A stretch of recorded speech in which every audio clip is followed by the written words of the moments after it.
आपके अपने YouTube channel खबर समाचार में आपका स्वागत है। नगर परिषद की कथित पारदर्शितापूर्ण कार्यशैली पर लग रहे हैं सवालिया निशान। छापर रोड के व्यापारियों ने की बैठक। NSUI के प्रदेशाध्यक्ष का किया स्वागत। देवमाली के लिए रवाना हुए पदयात्री। दिन भर की खबरों के लिए देखते रहिए खबर समाचार।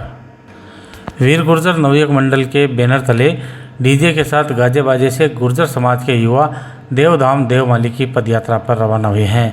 हनुमान धोरा स्थित देवनारायण मंदिर से मनसुख खटाणा, ओम प्रकाश चौहान, दौलत भाटी, अनिल बडाणा, फूलचंद झिझड़, गोपाल खटाणा, मुकेश बोकण, प्रमोद सोरठ, सूरजभान बोकण, गोपाल खटाणा, बाबूलाल खटाणा सहित गुर्जर समाज के 80 युवक देवमाली की पदयात्रा पर रवाना हुए हैं। नरेंद्र गुर्जर ने बताया कि पदयात्री लाडनू, निम्बी जोधा, खाटू, डेगाना, खरवा, मसूदा होते हुए 9 सितंबर को देवमाली पहुंचकर देवनारायण भगवान के ध्वज अर्पित करेंगे।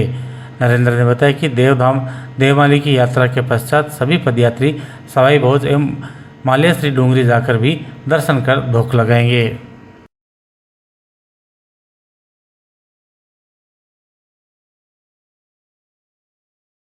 लाडनू रोड चुंगीनाका के पास स्थित जेठी देवी मेमोरियल हॉस्पिटल में NSUI के प्रदेशाध्यक्ष विनोद जाखड़ के जन्मदिवस के उपलक्ष्य में रक्तदान शिविर का आयोजन किया गया। शिविर में 51 जनों ने रक्तदान किया। रक्तदाताओं को प्रशस्ति पत्र प्रदान कर उनका सम्मान किया गया। इससे पहले NSUI प्रदेशाध्यक्ष विनोद जाखड़ के पहुंचने पर डीजे के साथ उन्हें आयोजन स्थल तक लाया गया। इस अवसर पर आयोजित समारोह में सभापति नीलोफर गौरी, उप सभापति अमित मारोठिया, ब्लॉक कांग्रेस अध्यक्ष प्रदीप तोदी, नगर कांग्रेस अध्यक्ष रामोतार मंगलहारा, देहात कांग्रेस अध्यक्ष नरेंद्र बेनीवाल, लाडनू के कालूराम गेनाना, क्रय विक्रय सहकारी समिति अध्यक्ष नरपत गोदारा, गोपालपुरा सरपंच सविता राठी, वरिष्ठ कांग्रेस नेता इद्रिस गोरी, समाजसेवी श्रवण जाखड़ मंचासीन थे। इस अवसर पर उपस्थित जनों को संबोधित करते हुए NSUI के प्रदेशाध्यक्ष विनोद जाखड़ ने कहा कि राजनीति में अच्छे लोगों की कमी है। अच्छे लोगों को आगे आना चाहिए तथा नए लोगों को भी अवसर मिलने चाहिए। जाखड़ ने कहा कि रक्तदान जाति और धर्म का भेद मिटाता है। रक्तदान करने योग्य व्यक्तियों को समय समय पर रक्तदान करना चाहिए। पूर्व पार्षद हितेश जाखड़ ने आयोजन के संबंध में विस्तार से जानकारी दी। इस दौरान पूर्व पार्षद सिराज खान, पार्षद विजय बटेसर, पार्षद आसिफ खान नशवान, पार्षद आसिफ चौहान, पार्षद लियाकत खान, पार्षद इकबाल खान सहित शहर एवं ग्रामीण क्षेत्र के अनेक लोग उपस्थित थे। इस दौरान सुनील पटेल, रोशन खिची, सौरभ पिपलवा, एडवोकेट कपिल शर्मा, मुकुल मिश्रा, श्याम सुंदर पारिक, सुभाष ठोलिया, इरशाद गोरी, मनोज गुलेरिया, शाहिद खान, जावेद खिची, अमजद खान, जाकिर क्याल, रामकरण मेघवाल, अनुज पारिक, संजय कताला ने अतिथियों का पुष्पहार एवं साफा पहनाकर स्वागत किया। इसके पश्चात NSUI प्रदेशाध्यक्ष विनोद जाखड़ ने अपने नाम लिखे हुए केक तलवार से काटकर जन्मदिन मनाया। इस दौरान उपस्थित जनों ने प्रदेशाध्यक्ष विनोद जाखड़ को जन्मदिन की बधाइयां दी। कार्यक्रम का संचालन पूर्व पार्षद हितेश जाखड़ ने किया।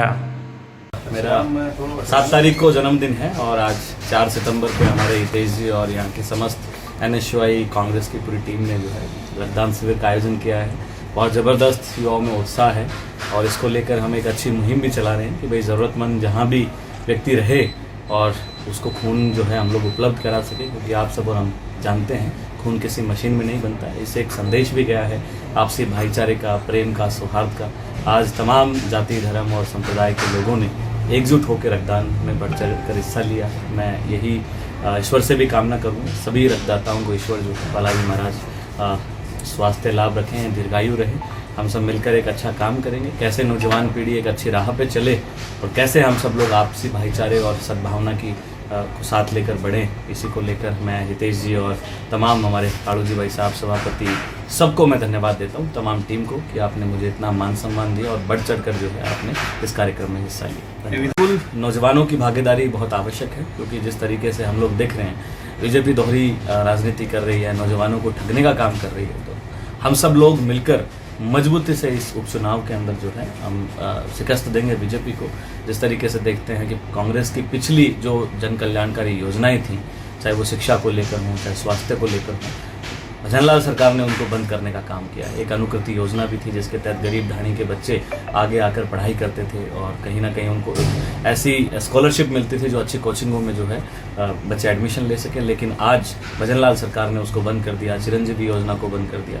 इन सब को लेकर भी हम लोग जो है नौजवान इकट्ठा होकर सरकार के खिलाफ मोर्चा खोलेंगे और जो हमारी जन कल्याणकारी योजनाएं थी उनको वापस से सरकार चालू करे, इस पर हम लोग काम करेंगे। और हम लोग देख रहे हैं महात्मा गांधी स्कूल को भी बंद करने का काम कर रहे हैं, कॉलेज जो खोले थे उसको भी बंद करने का काम कर रहे हैं। तो नौजवान शक्ति इसके खिलाफ लड़ेगी और मजबूती से हम लोग खड़े होंगे। देखिए, रक्तदान महादान ये हम सभी इस बात को भली भांति से जानते हैं और रक्तदान युवाओं को करना चाहिए, ये मैं सभी युवाओं से हमेशा अपील करता आया हूँ। लेकिन आज जो हमारे पास ऐसा सुंदर मौका था, हमारे एनएसयूआई के प्रदेश अध्यक्ष युवाओं के हृदय सम्राट भाई विनोद जी जाखड़, जिनका जन्मदिवस का ये सप्ताह चल रहा है और वे स्वयं आज हमारे बीच में यहाँ उपस्थित होकर उन्होंने युवाओं को जो हौसला अफजाई की है, इससे अच्छा मौका हमारे लिए हो नहीं सकता था। तो हमने ये रक्तदान शिविर का आयोजन यहाँ किया और बहुत ही बढ़ चढ़कर युवाओं ने इसमें हिस्सा लिया है। और जो सभी तमाम साथी यहाँ पधारे हैं, सभी जनप्रतिनिधिगण यहाँ पधारे हैं, उनका मैं हृदय गहराई से धन्यवाद देना चाहूँगा।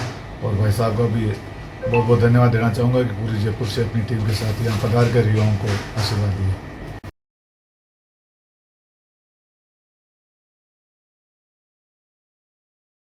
छापर रोड रेलवे फाटक पर बनने वाले पुलिया को लेकर वरिष्ठ नागरिक सुभाष वेदी की अध्यक्षता में व्यापारियों एवं मकान मालिकों की खत्री होटल में बैठक आयोजित हुई। पुलिया निर्माण शुरू करने से पहले सार्वजनिक निर्माण विभाग द्वारा सड़क के दोनों ओर अपनी ज़मीन पर अतिक्रमण बताते हुए 28 अगस्त को दुकानदारों एवं मकान मालिकों को नोटिस दिए गए थे। नोटिस मिलने के बाद व्यापारियों एवं मकान मालिकों में हड़कंप मच गया। बैठक में उपस्थित व्यापारियों एवं मकान मालिकों को संबोधित करते हुए सुभाष वेदी ने कहा कि हम लोग पुलिया के खिलाफ नहीं है, लेकिन हमें यह तो बताया जाए कि हमारा धनी धोरी कौन है। एक और नगर परिषद ने पट्टे जारी किए हैं, वहीं दूसरी ओर सार्वजनिक निर्माण विभाग अतिक्रमी बताकर नोटिस दे रहा है। पीडब्ल्यूडी के नोटिसों से यहाँ के व्यापारियों और मकान मालिकों की प्रतिष्ठा धूमिल हुई है। वेदी ने कहा कि प्रशासन यह बताए कि हमारी पट्टाशुदा ज़मीनों का मुआवजा नगर परिषद देगी या सार्वजनिक निर्माण विभाग देगा। इस दौरान वेदी ने कहा कि छापर रोड पर परिवहन भार को कम करने के उद्देश्य से केंद्र व राज्य सरकार द्वारा मेगा हाईवे का निर्माण किया गया है तथा बोबासर पुलिया से बाईपास रोड की स्वीकृति जारी हो चुकी है, जिसका शीघ्र ही निर्माण शुरू होगा। बाईपास रोड बनने के बाद छापर रोड पर परिवहन काफ़ी कम हो जाएगा। वेदी ने उपस्थित जनों की सहमति से सरकार व प्रशासन को छापर रोड रेलवे फाटक पर बनने वाले पुलिया को 4 लेन के स्थान पर 2 लेन बनाने का सुझाव दिया है। उन्होंने कहा कि इस रोड पर अधिकतर लोग पट्टाधारक हैं, जिनकी दुकानें एवं मकान टूटने से नुकसान होगा तथा जनता में सरकार के प्रति रोष उत्पन्न होगा। बैठक में मुख्यमंत्री एवं सार्वजनिक निर्माण विभाग मंत्री को ज्ञापन देने का निर्णय लिया गया। इस दौरान रविंद्र चौहान, उद्देश्य शर्मा, विनोद भाटी, अमजद खान, मुख्तियार खत्री, विजय पाल सारण ने अपने विचार व्यक्त किए। इस अवसर पर सुनील जांगीर, धर्मवीर डूडी, रोहित मोदी, ओम प्रकाश प्रजापत, शरीफ नागौरी, सुनील चौहान, मनु भाटी, आरिफ लीलगर, यश इंदौरिया सहित अनेक लोग मौजूद थे। बैठक का संचालन एडवोकेट अंकित चौहान ने किया। सार्वजनिक निर्माण विभाग के सहायक अभियंता मोहित पारासर ने बताया कि विभाग द्वारा अतिक्रमण हटाने के लिए 73 लोगों को नोटिस दिए गए हैं। प्रथम नोटिस के 15 दिन बाद दूसरा नोटिस दिया जाएगा। उसके बाद निशानदेही की कार्यवाही की जाएगी। निशानदेही के बाद तहसीलदार द्वारा बेदखली की कार्यवाही की जाएगी। पारासर ने बताया कि राजस्व में जो कटान का रास्ता है वही पीडब्ल्यूडी का रास्ता है। उन्होंने बताया कि पुल की चौड़ाई 75 फीट होगी। इसके अलावा पुल के दोनों ओर सर्विस रोड भी बनाई जाएगी। सार्वजनिक फील्ड का आदमी हूँ, यूनानियमस आदमी हूँ, इसलिए आज ब्रिज को लेकर के और नगर पालिका के जो नोटिस आए हैं छापर रोड पे और सालासर रोड पे, उनके संबंध में ये मीटिंग की गई, जनहित में ये मीटिंग की गई, सब लोग बाग इसमें साथ हैं। तो हम आज मीटिंग करके ये कहते हैं कि भाई सरकार का पहले सिंगल पुलिया बनने का था, 1 वे पुलिया बनने का प्रावधान था, अब इसको ये कहा जा रहा है कि ये 4 लेन बन रहा है। तो ये पुलिया जो है जनहित में 4 लेन नहीं बन करके पहले जो पास हुआ था 2 लेन वही बनना चाहिए, ताकि पब्लिक के परेशानी नहीं हो। दूसरी बात ये है कि जो नोटिस दिए गए हैं वो सही आदमियों को भी दिए गए हैं और जो गलत आदमी है उनको भी दिए गए हैं, या चोर और साहूकार सबको एक कर दिया गया है। और मेरा निवेदन इसमें यही है, जैसे सालासर रोड पे जो प्रावधान किया गया था, 4 लेन का मामला रुक गया था, उसी हिसाब से छापर रोड पे भी इस 4 लेन के मामले को स्थगित किया जाए और 2 लेन ही रखा जाए। राजा महाराजाओं के टाइम में ये सिंगल रोड थी, उस समय के लोग बागों के पास पट्टे हैं, इसलिए सरकार भी इस जनहित में ध्यान दे और सरकार पब्लिक के हित में ध्यान दे ताकि जनता सरकार के हित में रहे। सरकार अच्छा काम करती है, हम अपेक्षा करते हैं कि इसमें सार्वजनिक निर्माण विभाग महामहिम दिव्या कुमारी जी इस पर विचार करें, मुख्यमंत्री जी विचार करें और सुजानगढ़ की जनता के हित में निर्णय लेकर के इसको 2 लेन पुलिया ही बनाया जाए ताकि जनहित में होगा और सुजानगढ़ के हित में होगा, सुजानगढ़ तहसील के हित में। जय हिंद, जय भारत।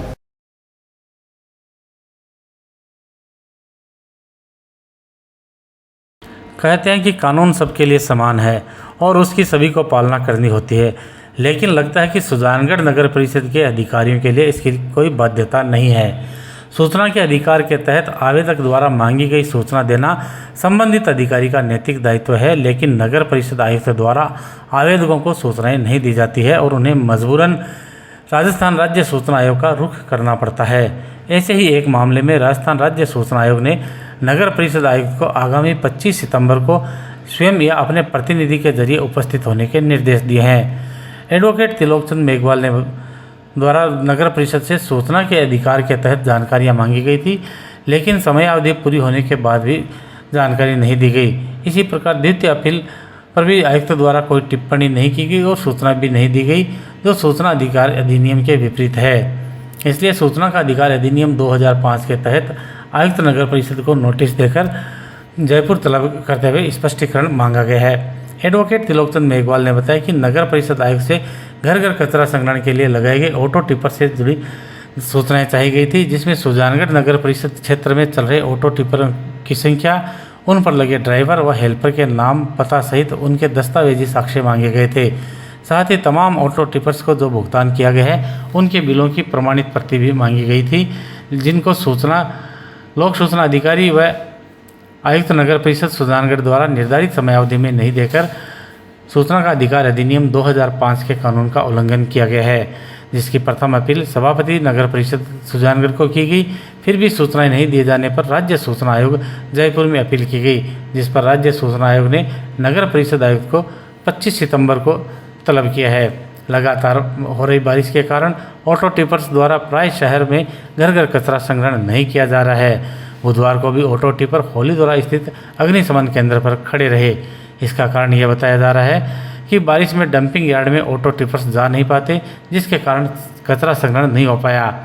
पूर्व पार्षद गणेश मंडावरिया ने कहा कि बारिश के दिन अगर कचरा संग्रहण नहीं किया जाता है तो नगर परिषद को यह जानकारी सार्वजनिक करनी चाहिए कि प्रत्येक वर्ष बारिश वाले दिनों में कितने दिनों का भुगतान ठेकेदार का काटा गया है। इसी प्रकार नगर परिषद द्वारा जब भी ऑटो टिपर्स के बारे में जानकारी चाहिए गई है तो किसी प्रकार की जानकारी नहीं दी जाती। शहर के जागरूक लोगों की शिकायत है कि केवल ऑटो टिपर ही नहीं, सीवरेज सहित विभिन्न विकास कार्यों के बारे में भी नगर परिषद द्वारा सूचनाएं नहीं उपलब्ध करवाई जाती है, जबकि सूचना के अधिकार के तहत केवल वही जानकारियां नहीं दी जा सकती जो देश की सुरक्षा व्यवस्था से जुड़ी हो या फिर संवेदनशील हो। नगर परिषद द्वारा जानकारियां नहीं दिए जाने से परिषद की पारदर्शिता पूर्ण कार्यशैली पर सवालिया निशान लग रहे हैं। अब क्या आम जनता यह समझे कि यहाँ पर दाल में पानी नहीं बल्कि दाल के नाम पर पानी ही पानी है। ऑटो टिपर क्यों खड़े? शहर के अंदर बहुत ज़्यादा परेशानी हो रही है। ऑटो टिपर वार्डों में जा नहीं रहे। वार्ड नंबर 46, वार्ड नंबर 38 के अंदर 2 महीने में 5 दिन से 7 दिन से ऑटो टिपर जाता है। अव्यवस्था है। टोटल ऑटो टिपर यहीं खड़े हैं, जिससे अव्यवस्था हो रही है। पूरे शहर के अंदर काम पूरा नहीं कर रहे हैं। क्या कारण बताया गया ऑटो टिपर यहाँ खड़े रहने? यहाँ जानकारी प्राप्त की, डिगमैन कंपनी का एक आनंद कर्मचारी है, उसने यह कहा भी बारिश आ रही, जबकि कल बारिश थी नहीं। और यहाँ पे टोटल खड़े हैं, उसमें 10-15 तो ऑटो टिपर खराब पड़े हैं। वो कह रहे 15 हमने 15 या 20 ट्रैक्टर लगा रखे, जबकि शहर के अंदर इतने ट्रैक्टर है नहीं। नगर परिषद ने 10 तो ठेकेदार के द्वारा ट्रैक्टर ले रखे हैं, 4 अलग ले रखे हैं। नगर परिषद खुद के 3 है और 15 ये, तो इसका तात्पर्य ये होता है 30 या 40 तो ट्रैक्टर हैं, तो शहर के अंदर व्यवस्था फिर कैसे है? लोगों द्वारा कई बार इस बारे में जानकारी भी चाहिए गई है, क्यों नहीं दी जाती इस प्रकार की? नगर परिषद कमिश्नर एसआई से इस विषय में जानकारी बहुत बार मैंने भी मांगी है, आरटीआई के तहत ही मांगी है। 2-2.5 महीने इन्होंने जानकारी नहीं दे रहे हैं। बहाना ये करते हैं कि हमने 30 या 40 साधन लगा रखे जिससे सफाई व्यवस्था हो रही है। इससे मुझे लगता है कि नगर परिषद के एसआई और ठेकेदार मिले हुए हैं। आज तक इन लोगों ने इनकी हाजिरी में कोई कटौती नहीं की, मुझे ये लग रहा है, क्योंकि जब खराब पड़े हैं 10-15 और कागज़ों में हमेशा 30 से 40 दिखाते हैं। और हेल्पर आज तक ऑटो टिपर में हेल्पर कभी नहीं गए, उसका पेमेंट उठता है। ऑटो टिपर के ऊपर चादर लगाना गवर्नमेंट ने सरकारी नियम अनुसार लगाया हुआ है, आज तक इन्होंने चादर नहीं लगाई। चादर इसलिए सरकार ने बताया गंदगी के कीटाणु उड़ते हैं, गंदगी गिर जाती है, कचरा गिर जाता है। तो ये लोग कागज़ों में फर्जीवाड़ा दिखा रहे हैं, सब मिले हुए हैं, कोई कार्रवाई नहीं कर रहे हैं।